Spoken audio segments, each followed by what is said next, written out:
പാചകവാതക പ്രതിസന്ധിയിൽ ആശങ്കപ്പെടേണ്ട സാഹചര്യമില്ലെന്ന് എറണാകുളം ജില്ലാ കളക്ടർ ജി പ്രിയങ്ക. പ്രതിസന്ധി ഗാർഹിക ഉപഭോക്താക്കളെ ബാധിക്കില്ല. ബുക്കിംഗ് പ്രകാരം വിതരണത്തിനുള്ള ഗ്യാസ് സ്റ്റോക്കുണ്ട്.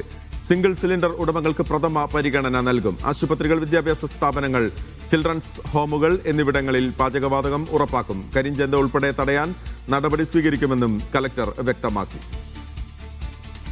ഡെഫിനറ്റ്ലി ഡൊമസ്റ്റിക് കൺസ്യൂമേഴ്സിനെ ഒരിക്കലും പേടിക്കേണ്ട ആവശ്യമില്ല. ഒരു പാനിക് ബൈ തീർച്ചയായിട്ടും വേണ്ട. ഡൊമസ്റ്റിക് സിലിണ്ടേഴ്സിനെ നമുക്ക് ഒരുവിധ അഭാവവും ഇല്ല. So we have in good numbers. La agency marum they have increased their delivery by almost 20 to 25%, and refinery has increased its production by 30%. Adilum single cylinder customers ine ettum top priority aana.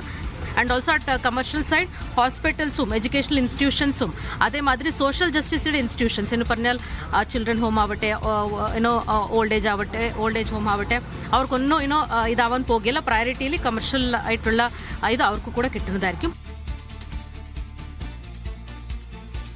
Sijo Varghese ചേരുകയാണ് വിവരങ്ങളുമായി. സിജോ, ഇപ്പോൾ എറണാകുളത്ത് യാതൊരു പ്രശ്നങ്ങളുമില്ല. അതിപ്പോൾ ഈ single cylinder ഉടമകൾക്ക് പ്രഥമ പരിഗണന നൽകും. അതോടൊപ്പം തന്നെ ആശുപത്രികൾ, വിദ്യാഭ്യാസ സ്ഥാപനങ്ങൾ, ചിൽഡ്രൻസ് ഹോമുകൾ എന്നിവിടങ്ങളിൽ പാചകവാതകം ഉറപ്പാക്കുമെന്നാണ് ഇപ്പോൾ കളക്ടർ പറഞ്ഞിരിക്കുന്നത്. മാത്രമല്ല, കരിഞ്ചന്ത തടയാനുള്ള നടപടികൾ ഏതൊക്കെ തരത്തിലെടുക്കുമെന്നാണ് കളക്ടർ വ്യക്തമാക്കുന്നത്.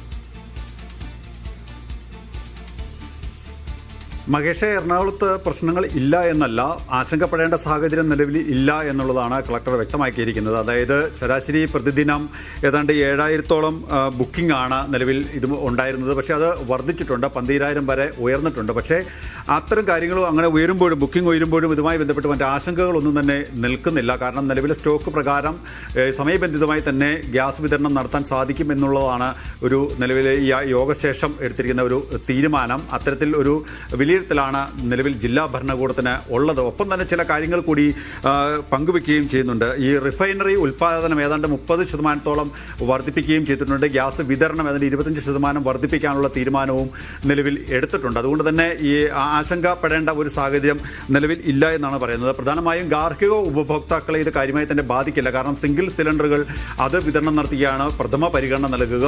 ഒപ്പം തന്നെ ചില നിയന്ത്രണങ്ങൾ കൂടി കൊണ്ടുവരുന്നുണ്ട്. അതായത് 100 കിലോയിലധികം ഗ്യാസ് സൂക്ഷിക്കാൻ അനുവദിക്കില്ല. അതുമായി ബന്ധപ്പെട്ടുള്ള കരിഞ്ചന്ത അല്ലെങ്കിൽ മറ്റ് വലിയ വിലയ്ക്ക് മറിച്ച് വിൽക്കുക തുടങ്ങിയ കാര്യങ്ങളെല്ലാം തന്നെ പരിശോധിക്കാനുള്ള നടപടികൾ സ്വീകരിച്ചിട്ടുണ്ട്. താലൂക്ക് അടിസ്ഥാനത്തിൽ അത്തരം താലൂക്ക് ഓഫീസുകൾ കേന്ദ്രീകരിച്ചായിരിക്കും ഇത്തരത്തിൽ പരിശോധനാ സംവിധാനങ്ങൾ പ്രവർത്തിക്കുക.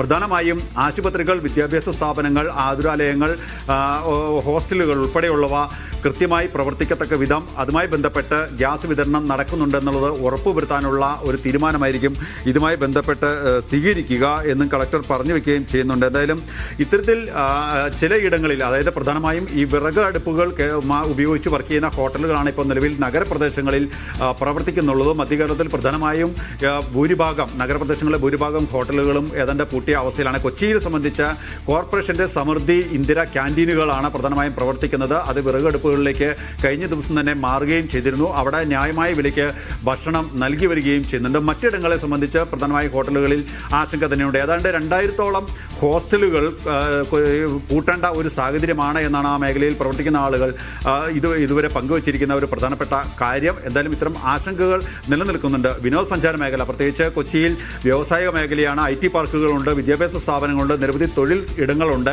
അവിടെ ജോലി ചെയ്യുന്ന ആളുകൾ താമസിക്കുന്നുണ്ട്. ഇവരെല്ലാം പ്രധാനമായിട്ട് ആശ്രയിക്കുന്നത് ഈ ഹോട്ടലുകളെ തന്നെയാണ്. പക്ഷേ അത്തരം കാര്യങ്ങളെല്ലാം തന്നെ ഒരു പ്രതിസന്ധിയിലേക്ക് നീങ്ങിയിട്ടുണ്ട് എന്നുള്ളതൊരു വസ്തുത തന്നെയാണ്. പക്ഷേ ഗാർഹിക ആവശ്യങ്ങൾക്കുള്ള പാചകവാതകത്തിന്റെ കാര്യത്തിൽ മാത്രം ആശങ്ക വേണ്ട എന്ന് പറയുമ്പോൾ പോലും ഇപ്പോൾ വ്യാവസായിക അടിസ്ഥാനത്തിലുള്ള, പ്രത്യേകിച്ച് ഹോട്ടലുകൾ, ഒപ്പം തന്നെ ഹോസ്റ്റലുകൾ ഉൾപ്പെടെയുള്ള സ്ഥലങ്ങളിൽ ഭക്ഷണം വെക്കുന്ന കാര്യത്തിൽ ഇപ്പോൾ തന്നെ ഏതാണ്ട് കൂട്ടലിന്റെ വക്കിലാണ്. പകുതിയോളം കടകൾ തുറക്കുന്നില്ലാത്തൊരു സാഹചര്യം. അപ്പോൾ അത് മറികടക്കാനുള്ള, അല്ലെങ്കിൽ ആ പ്രതിസന്ധി മറികടക്കാനുള്ള എന്തൊക്കെ കാര്യങ്ങളാണ് ഇപ്പോൾ അവിടെ ചെയ്തിരിക്കുന്നത്?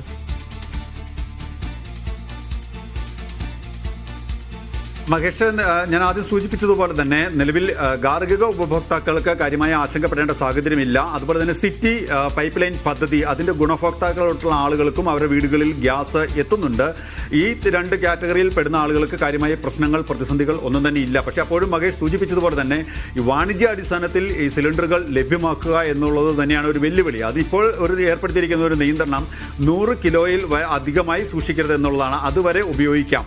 അത് ലഭ്യമാകുന്നതിന് ചില സാങ്കേതിക തടസ്സങ്ങൾ നിലവിൽ ഉണ്ട്. ഗ്യാസ് ബുക്ക് ചെയ്യുന്നതിൽ ഒപ്പം തന്നെ വിതരണം നടത്തുന്നതിലെല്ലാം ചില സാങ്കേതിക പ്രശ്നങ്ങൾ നേരിടുന്നുണ്ട്. സാങ്കേതിക പ്രശ്നങ്ങൾ വൈകാതെ തന്നെ പരിഹരിക്കും. അത് പെട്ടെന്ന് ബുക്കിംഗ് കൂടിയതുകൊണ്ടുണ്ടായ ഒരു സാങ്കേതിക പ്രശ്നങ്ങൾ മാത്രമല്ല ഉൽപാദനം വർദ്ധിപ്പിക്കുകയും വിതരണം വർദ്ധിപ്പിക്കുകയും ചെയ്യുന്നതിലൂടെ ഈ പ്രതിസന്ധി മറികടക്കാനാകും എന്നുള്ള ഒരു പ്രതീക്ഷയാണ് ഇപ്പോൾ നിലവിൽ ജില്ലാ ഭരണകൂടത്തിന് ഉള്ളത്. ഇത് ഏതെങ്കിലും രീതിയിൽ അട്ടിമറിക്കപ്പെടുന്നുണ്ടോ അല്ലെങ്കിൽ കരിഞ്ചന്തയിൽ വിൽപ്പന നടത്താനുള്ള ശ്രമം നടത്തുന്നുണ്ടോ, ആവശ്യത്തിലധികം ഗ്യാസ് സിലിണ്ടറുകൾ സൂക്ഷിച്ചു വെക്കുന്നുണ്ടോ, അത് മറ്റേതെങ്കിലും വഴി വിതരണം നടത്തുന്നുണ്ടോ തുടങ്ങിയ കാര്യങ്ങളെല്ലാമായിരിക്കും ഇത്തരത്തിൽ താലൂക്ക് അടിസ്ഥാനത്തിൽ ഉപയോഗിച്ചിരിക്കുന്ന ഈ പരിശോധന. കൊച്ചി നഗരത്തിലൂടെ സ്വാഭാവിക യാത്ര ചെയ്തിട്ടുള്ള ഒരാളാകുമല്ലോ. ഈ കഴിഞ്ഞ ദിവസങ്ങളായിട്ട് അവിടെ എത്ര ഹോട്ടലുകൾ പൂട്ടിയിട്ടുണ്ടാകും? നിങ്ങൾ സ്ഥിരമായിട്ട് ഭക്ഷണം കഴിക്കുന്ന സ്ഥലം ഉണ്ടാകുമല്ലോ. അവിടെയൊക്കെ ഈ പ്രതിസന്ധി അതീവ രൂക്ഷം തന്നെയാണ് ഇപ്പോൾ.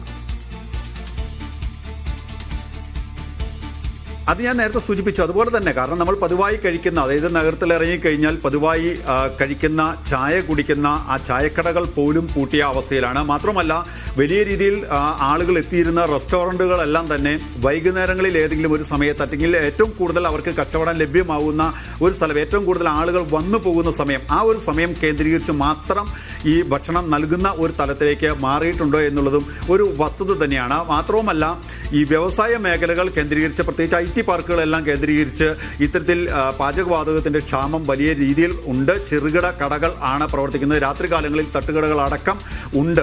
പക്ഷേ ഈ പ്രതിസന്ധി ഏറ്റവും പ്രധാനമായും ജനങ്ങൾ ആശ്രയിക്കുന്നത് ഇപ്പോൾ ഇങ്ങനെയൊരു സാഹചര്യം ഉണ്ടായാൽ മറ്റെന്ത് മാർഗമെന്ന് ചിന്തിക്കുന്നുണ്ട്. അങ്ങനെ ഒരു സാഹചര്യം വന്നാൽ അതിൽ ഒരു ആശ്രയമായിട്ട് നിലവിലുള്ളത് ഇപ്പോൾ കൊച്ചി കോർപ്പറേഷന്റെ സമൃദ്ധി ഇന്ദിര ക്യാൻറ്റീനുകൾ തന്നെയാണ്. അത് പൂർണ്ണതോതിൽ തന്നെ പ്രവർത്തിക്കുന്നുണ്ട്. മാത്രമല്ല വിറകടുപ്പിലേക്ക് മാറിയ ഒരുപാട് ഹോട്ടലുകളുണ്ട്. ഇത്തരം ഏതെങ്കിലും തരത്തിൽ പാചകവാതക പ്രതിസന്ധി ഉണ്ടായാൽ അതിന് മറികടക്കുമെന്ന് നേരത്തെ തന്നെ ചിന്തിച്ച് ഈ മേഖലയിൽ പ്രവർത്തിക്കുന്ന ഹോട്ടലുകളുണ്ട്. അത്തരം ചില ഹോട്ടലുകൾ റോക്കറ്റ് അടുപ്പുകളൊക്കെ ഉപയോഗിച്ച് ഇപ്പോഴും പ്രവർത്തിക്കുന്ന ഹോട്ടലുകൾ പല മേഖലയിലുണ്ട്. അത്തരം ഹോട്ടലുകൾ ഇപ്പോഴും പ്രവർത്തിക്കുന്നുണ്ട്. ചെറുകിട അങ്ങനെ ചില ഹോട്ടലുകൾ വിറകടുപ്പിലേക്കൊക്കെ മാറിയിട്ടുണ്ട്. പക്ഷെ എന്നാൽ പോലും പ്രതിസന്ധിയുണ്ട്. അവിടെ ഗാർഹിക ഉപഭോക്താക്കൾക്ക് ആശങ്കപ്പെടേണ്ട സാഹചര്യമില്ല എന്നാണ് ജില്ലാ കലക്ടർ പറഞ്ഞിരിക്കുന്നത്.